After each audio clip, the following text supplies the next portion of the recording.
Today is Wednesday, January 18th. What to know about a looming deadline on Capitol Hill and what it could mean for the country if Congress cannot make a deal.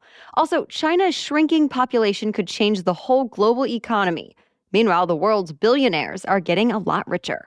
Plus, Greta Thunberg taken into police custody, Elon Musk on trial, and the best places to work in 2023. Those stories and more news in today's episode. Welcome to The Newsworthy. All the day's news in around 10 minutes. Fast, fair, fun, and on the go. I'm Erica Mandy. Thanks so much for being here. You ready? Let's do this. Well, lawmakers in this newly elected Congress are dealing with their first showdown over the debt ceiling, and the stakes are high. The U.S. Treasury says the U.S. will hit its debt limit tomorrow. And that means unless Congress takes action, the country won't be able to keep borrowing and will default on its loans. To be clear, lawmakers are not deciding whether to spend more money, but how to pay the bills they've already racked up. Congress has faced many battles over the debt ceiling before, but they've always figured things out in time. But if lawmakers cannot make a deal this time around, it could disrupt financial markets all around the world and mean a pause on paying for a variety of government programs, including people who get federal benefits like Social Security might not get their monthly checks. So Republicans and Democrats will need to find common ground before tomorrow's deadline. So far, they're not quite there.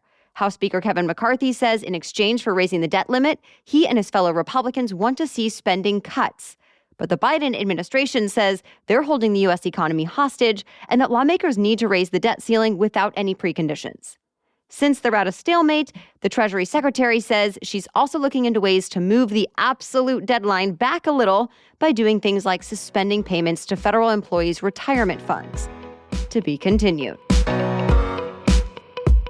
The Prime Minister of the Netherlands came to the U.S. this week to talk about everything from Russia's invasion of Ukraine to the supply chain in China. At the White House, Prime Minister Mark Rutte said his country will join the U.S. and Germany by training and arming Ukraine with highly sophisticated Patriot missile defense systems. Ukrainian troops are actually training on one of those systems in Oklahoma right now. And it's expected to make a big difference in fighting off missile attacks from Russia. Separately, President Biden and Prime Minister Rutte spoke about limiting China's access to advanced computer chips. The Biden administration has restricted exports because it says China can use the chips to create advanced military systems, including weapons of mass destruction, among other things. But the Netherlands hasn't been on the same page, since it's home to a major manufacturer of chip technology, and China is one of its biggest clients. The trip ended without an agreement on that.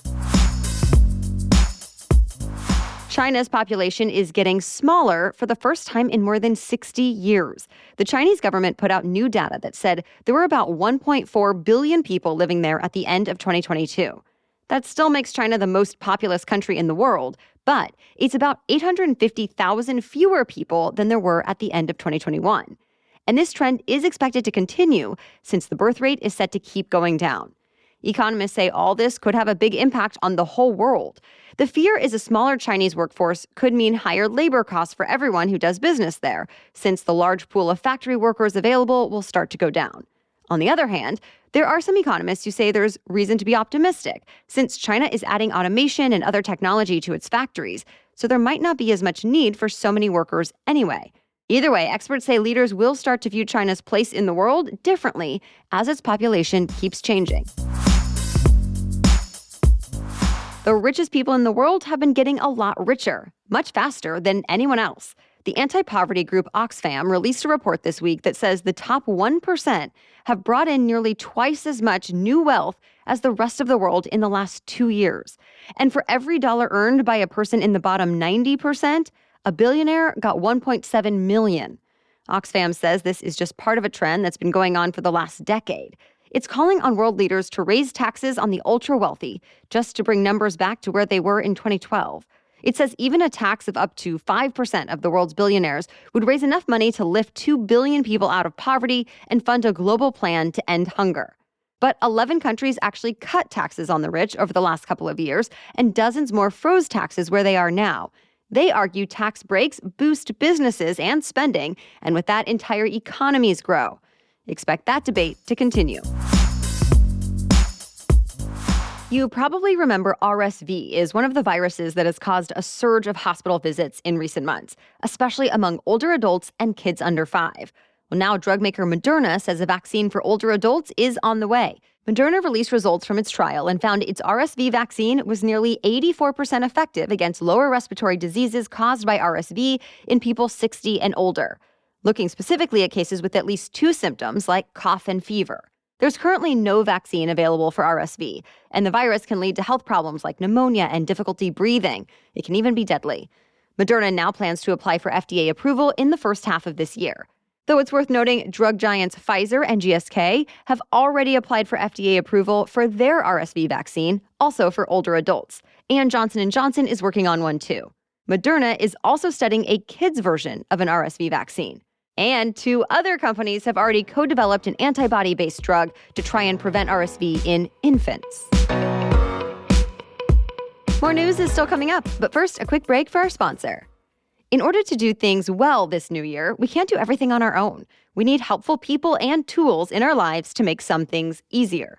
Consider Rocket Money your helpful assistant when it comes to managing your money. Rocket Money, formerly known as Truebill, is a personal finance app that finds and cancels your unwanted subscriptions, monitors your spending, and helps you lower your bills all in one place. When I signed up, I realized I was still paying for a workout app that I wasn't using anymore, and a text an expert type service that I used one time but don't need. And yet I was still paying for it. Thanks to Rocket Money, I was able to cancel both subscriptions, immediately saving me at least $50 a month that I was simply wasting before. No wonder over 3 million people have used Rocket Money, saving the average person up to $720 a year. So stop throwing your money away. Cancel unwanted subscriptions and manage your expenses the easy way by going to rocketmoney.com/newsworthy. That's rocketmoney.com/newsworthy. rocketmoney.com/newsworthy. It was a mix of sports and politics at the nation's capital this week. The Golden State Warriors met with President Biden and Vice President Harris at the White House to celebrate last year's championship win. The Warriors have actually won 4 championships in the last 8 years, but they haven't been to the White House since 2015 because the team's star, Steph Curry, said he was not interested in going while former President Trump was in office. So Trump publicly disinvited the whole team. This time, things were a little friendlier, but the team also spoke about some serious issues. Some players participated in a discussion about gun violence, and President Biden spoke about recent storms in the Warriors' home state of California, saying he plans to visit tomorrow.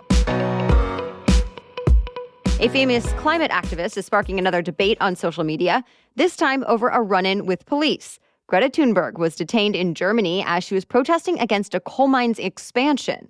Police say she and other protesters stormed to the edge of the open-cast mine, which is steep and dangerous, so they detained them. Video and pictures show police in riot gear carrying Thunberg away by her arms and legs. But she was also smiling, and some people have accused her of faking an arrest. The hashtag #staged has been trending on Twitter. Others are praising Thunberg, though, like a NASA climate scientist who tweeted, quote, "It's time for many more of us to stand up and risk arrest for the sake of a livable planet." Thunberg has since been released from police custody. In case you're not familiar, Thunberg is one of the youngest and most prominent figures working to fight climate change. Her efforts have gotten her nominated for the Nobel Peace Prize the last 4 years in a row. Well, this week, Elon Musk is on trial because of what he wrote about his company, Tesla.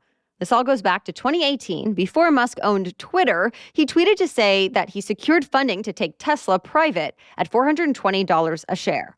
Well, that fueled a rally in the company's stock price. That then sank when it became clear Musk did not have the funding for a buyout after all. So investors sued him, saying he knowingly made false and misleading statements, which constitutes as securities fraud. If a jury agrees with investors, Musk and Tesla may be forced to pay billions of dollars in damages. But Musk is fighting that, saying he actually did think he locked up financial backing for a buyout, and it just fell through. Musk already settled a separate lawsuit over this same issue with the SEC a while back, in which he agreed to pay $20 million and step down as Tesla's chairman. Though he's still CEO, and he makes most of his money from the electric automaker. Chevrolet is coming out with what it says is going to be the fastest Corvette ever, going from 0 to 60 in just 2.5 seconds. And it's actually going to be the very first hybrid Corvette with both a gas-powered and battery-powered engine. Another first for the sports car, it will be all-wheel drive. It will start at more than $104,000. So far, there's not an official release date, but it will be this year. By the way, Chevy says a fully electric Corvette will come out at some point. It's also working on an electric Silverado pickup, an electric Blazer SUV, and an electric Equinox crossover. Already, the electric vehicle industry has been hitting new milestones. As the Wall Street Journal reports, there were 7.8 million electric vehicles sold worldwide in 2022. That's a nearly 70% increase from 2021, and it means EVs made up about 10% of all new cars globally in the last year. Europe and China have led the way. Bloomberg expects EVs to make up nearly 30% of the global market share by the end of the decade. That's it for the main news today, so now it's time for Work Wednesday, when we break down one interesting career or work-related news story every Wednesday. But first, this podcast is sponsored by ZocDoc. If you've been wondering about a health issue for a while, maybe you've asked some friends about it, it might be time to get an expert's opinion, even if it's for nothing else but peace of mind. Well, thousands of medical professionals from a variety of specialties are available to search and find and book on ZocDoc, who are able to give you the expert care you need. ZocDoc is the only free app that lets you find and book doctors who are patient-reviewed, take your insurance, are available when you need them, and treat almost every condition under the sun. When you're not feeling your best, finding a doctor should not take up all of your energy. Millions of people use ZocDoc to find the right doctor for them. So book an appointment with a few taps in their app, and hopefully soon enough, you can start to feel better. Go to ZocDoc.com/newsworthy and download the ZocDoc app for free. Then find and book a top-rated doctor today. Many are available within 24 hours. That's ZocDoc, ZocDoc.com/newsworthy. ZocDoc.com/newsworthy. Okay, now back to Work Wednesday. So there are a lot of job opportunities out there right now, but if you want to find a workplace where employees actually like their jobs, you might want to check out the year's best places to work. The HR tech and analysis company Glassdoor went through millions of their employee reviews to make a list of the top 100 best companies to work for. Most of them are in technology, finance, consulting, and real estate. The tech firm Gainsight landed the top spot. Workers there commended the company for its values and for, quote, being human first. Other tech companies in the top 10 include Box, NVIDIA, MathWorks, Google, and ServiceNow. But this year, two of the companies that usually rank pretty high on the list did not even crack the top 100. Those are Meta and Apple. And that's likely because Meta has cut more than 11,000 jobs in the last year. And as for Apple, Glassdoor economists say the issue may have been its return to office push, since these days most tech workers want to be remote at least some of the time. If you want to see Glassdoor's full list of the best places to work, just head to thenewsworthy.com. We've posted the link in today's episode notes. Well, thank you so much for joining us as part of your daily routine and for supporting us as an insider or by sharing the show. We'll catch you up on more news to know tomorrow. Until then, have a great day.